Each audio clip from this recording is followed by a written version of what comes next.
ఘోరం గోవింద శ్రీవారి రడ్డులో జంతువుల కొవ్వాట నిజం భక్తుల ఇష్ట ప్రసాదం భారీగా కల్తీ తిరుమలను వదలని వైసీపీ భ్రష్టత్వం లడ్డూ తయారీకి నాసిరకం నెయ్యి దానిలో జంతువుల కొవ్వు కలిపినట్టు తేల్చిన కేంద్ర ప్రభుత్వ ల్యాబొరేటరీ 5 ఏళ్లు తిరుమలలో అపచారాల పర్వం ఇదేమి ఘోరం గోవిందంటే వాస్తవంగా తిరుమల అనేది ఒక ప్రపంచ స్థాయి టెంపుల్ ప్రపంచంలో ఉన్న అనేక దేశాలు మన భారతదేశంలో కొన్ని వందల కోట్ల మంది కొన్ని కోట్ల మంది ప్రజలు ఆరాధ్యంగా భావిస్తారు వాస్తవంగా దీంతో పాటు ప్రపంచంలో ఉన్న చాలా మంది కోట్ల మంది ప్రజలు ఇక్కడికి వచ్చి దర్శనం చేసుకుంటారు క్యూలు కట్టి ఆ ప్రసాదాన్ని ఒక అద్భుతం లెక్క అంటే భగవంతుడే మనకి ప్రసాదం ప్రసాదించిండనే పద్ధతిలో అంత విశ్వాసంతో తీసుకుంటారు దాంట్లో కొవ్వు కలిసిందని మరి గత 3 రోజులుగా ఆవు కొవ్వు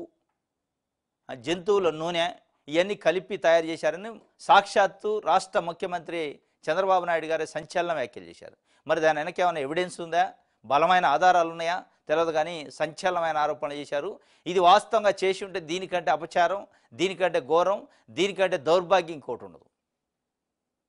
ఇక ఏమొస్తుంది అసలు ప్రసాదం నమ్మకం విశ్వాసంతో తీసుకునే ప్రసాదం అదే తినే భోజనం కాదు ఒక విశ్వాసం ఒక నమ్మకం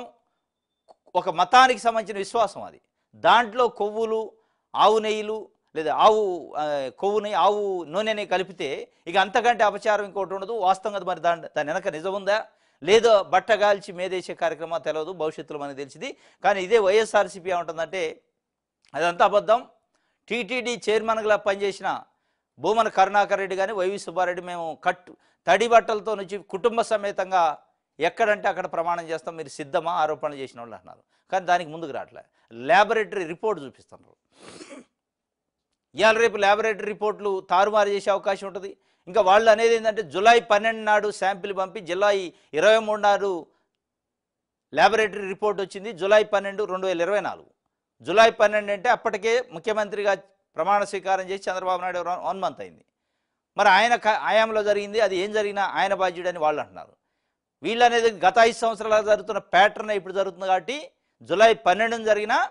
వాస్తవంగా గత 5 సంవత్సరాల నుంచి ఏ సంస్థ అయితే నెయ్యి పంపిణీ చేస్తుందో ఆ సంస్థ ఇప్పటికీ పంపిణీ చేస్తుంది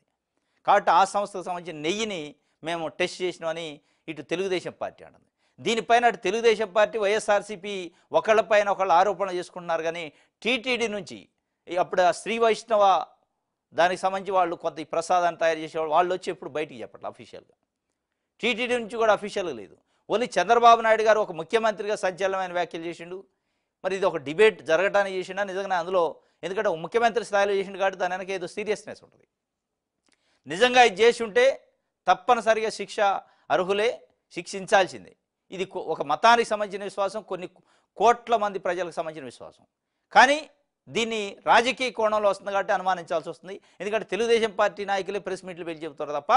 టీటీడీకి సంబంధించిన ఆగమ పండితులు కానీ ఆ శ్రీ వైష్ణవ పండితులు కానీ వాళ్ళు బయటకు వచ్చేపట్ల అక్కడే అనుమానం వస్తుంది ఇది మరి వాళ్ళైతే సవాల్ చేశారు మాజీ టీటీడీ చైర్మన్లు ఇద్దరు కూడా కుటుంబ సమేతంగా వచ్చి ప్రమాణం చేస్తాం జ్యుడిషియల్ కమిషన్ ఎంక్వైరీకి సిద్ధం సిబిఐ ఎంక్వైరీకి సిద్ధం అని ఆ సవాల్ని స్వీకరించట్లేదు తెలుగుదేశం పార్టీ అక్కడే డౌట్ వస్తుంది మొత్తానికి ఏం జరిగిందనేది భవిష్యత్తులో మనకు